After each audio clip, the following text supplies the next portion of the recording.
É aqui nas minhas redes sociais que eu encontrei o espaço para falar das minhas experiências agrícolas e daquilo que eu tenho feito nos últimos anos aqui na nossa propriedade, plantando sempre diversas culturas, procurando respeitar o meio ambiente e maximizando a quantidade de espécies utilizadas aqui no espaço agrícola. Ao longo de todos esses anos, eu encontrei diversas barreiras, como por exemplo a resistência do meu próprio pai, que hoje já é falecido inclusive, em compreender, por exemplo, que nós temos mais de uma forma de fazer agricultura.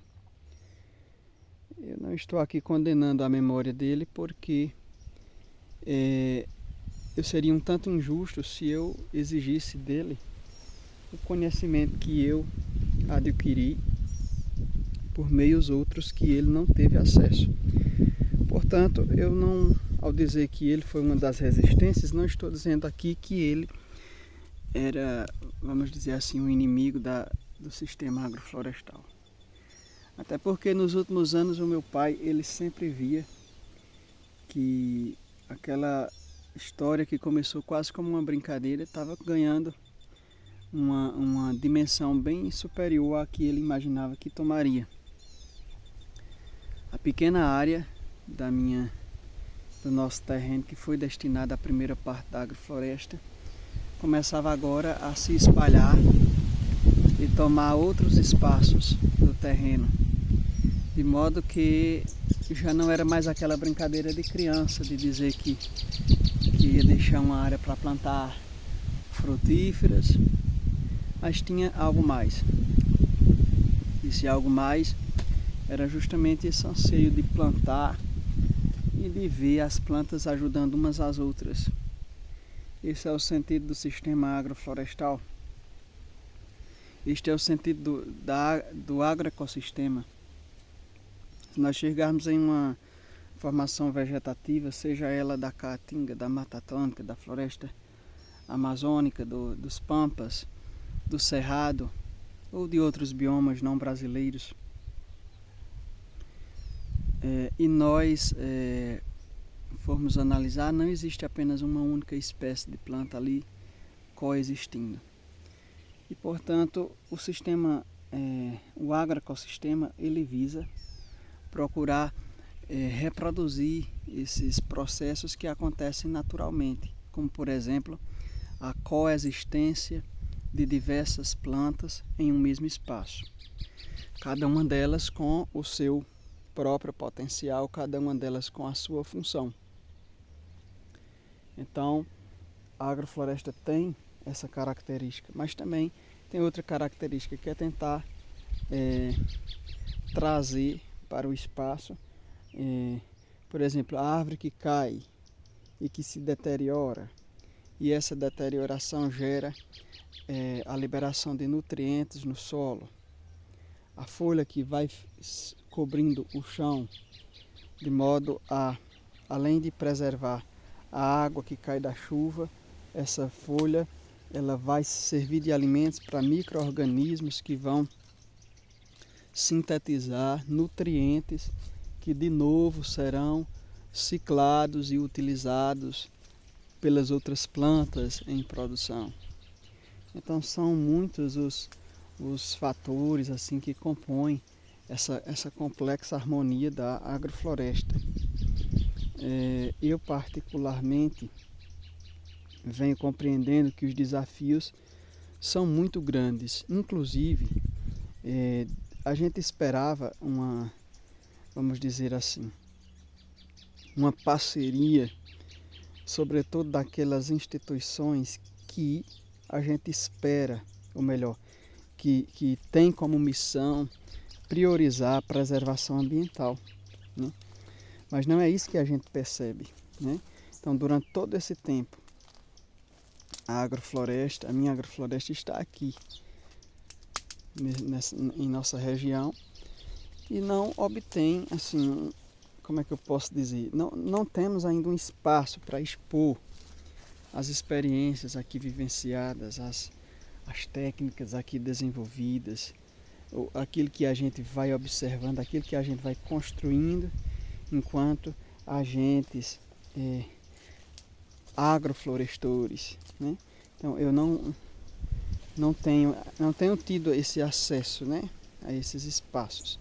Contudo, o que eu posso dizer é que não há um arrependimento de modo algum no que tange os meus trabalhos aqui voltados para essa diversificação dos cultivos, para essa preservação do solo, para essa busca por uma agricultura que maximiza as experiências, que me permite a produção de mais de um tipo de alimento, que me permite a convivência harmônica com os animais, como por exemplo os pássaros, que são aqueles primeiros seres que vão se aproximando da gente, vão fazendo os seus ninhos, vão cantando, vão distribuindo sementes, vão, enfim, dando vida, dando alegria.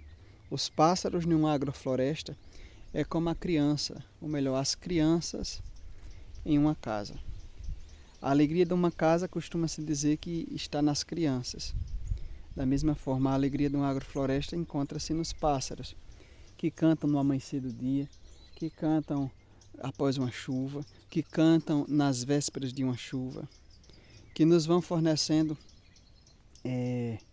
se você for analisar, se você tiver essa sensibilidade de analisar, de sentir com eles aquilo que a natureza está dizendo, você passa a obter uma maior ligação com a natureza, de modo que você desenvolve aquela sensibilidade de entender: agora vai chover, agora não vai chover, por que essa abelha se arranchou aqui, por que esse pássaro fez esse ninho dessa forma, por que as formigas diminuíram, por que essa espécie de formiga que já não se via voltou.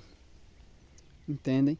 Então essas coisas, elas vão formando um conjunto de informações que vão fornecendo bastante teoria a ser escrita, a ser estudada, a ser analisada, né? E como consequência de tudo isso, de todos esses processos que eu procurei aqui sintetizar, citando apenas alguns deles, tudo isso vai formando um ajuntamento de informações, mas não era isso que eu ia dizer. Eu ia dizer justamente que as consequências desses processos tantos são justamente aquela produção diferenciada, além da quantidade de alimentos, a qualidade destes. Por exemplo, ano passado eu fiz a primeira colheita de café aqui no agroecossistema. E aí, ao provarmos aquele café, uma bebida totalmente diferente, característica. Por que será? Um manejo diferenciado. O ambiente em que esse café foi cultivado também é diferenciado, né? Então são diversos fatores que vão contribuir para um resultado final diferente, né? Em que muitas vezes a gente não vê um interesse assim de estudar, de dar espaço para crescer, de financiar mesmo, de dar subsídio para que a gente cresça, para que a gente forneça essas informações de modo oficial, a tal ponto de causar um impacto positivo no sistema agrícola local, né? Então, ainda é muito lento esse reconhecimento, ainda é muito abstrato esse espaço para que a gente possa expor essas experiências, né? Até que a gente tenha exemplos de outros agroflorestores ligados a instituições, a ONGs, que já tem aí essa parte de divulgação de resultados. Contudo, é necessário que se diga que eu sou o único engenheiro agrônomo que tem agrofloresta aqui na região. Não querendo eu aqui menosprezar o conhecimento e os saberes populares, porque estes são ricos e devem ser sim estudados, analisados e concedidos devidos méritos.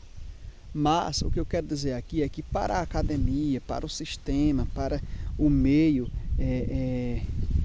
teórico, digamos assim, há uma necessidade dessa aproximação entre os fenômenos, ou melhor, entre as experiências e aquelas construções voltadas à teoria, porque a teoria verdadeira é aquela que nasce da observação prática, né? Então, eu não posso escrever uma teoria baseada em deduções ou então em perspectivas de algo que eu não conheço.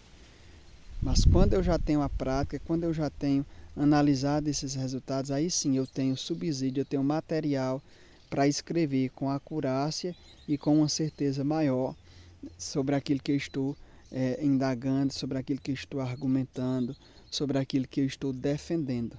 Eu só posso defender alguma coisa quando eu conhecer essa coisa, né? Eu só posso entender a agrofloresta se eu estiver na prática vivenciando a agrofloresta. Eu só posso estar aí no meio ambiente como um defensor ambiental, como um agente ambiental, se eu vivo essa questão ambiental, né? Então, justamente a gente vê muito essa perda de valores, essa perda de valorização do profissional, da pessoa voltada para o meio ambiente, justamente por essa ausência de prática. Uma teoria ausente da prática é uma teoria sem sentido, é como um feijão sem sal, é como uma comida estragada, onde a gente não vê nada de palatável ali, né? Então a gente pode falar, desenvolver modelos, a gente pode fazer tudo, mas se a gente não tiver a prática, a gente não tem absolutamente nada. E somente a partir dessa prática vivida, escrita e passada é que outras pessoas poderão vivenciar também as benesses da vida em harmonia com o sistema agrícola voltado para a preservação ambiental e para a melhoria da qualidade de vida dos agentes que estão inseridos ali naquele espaço.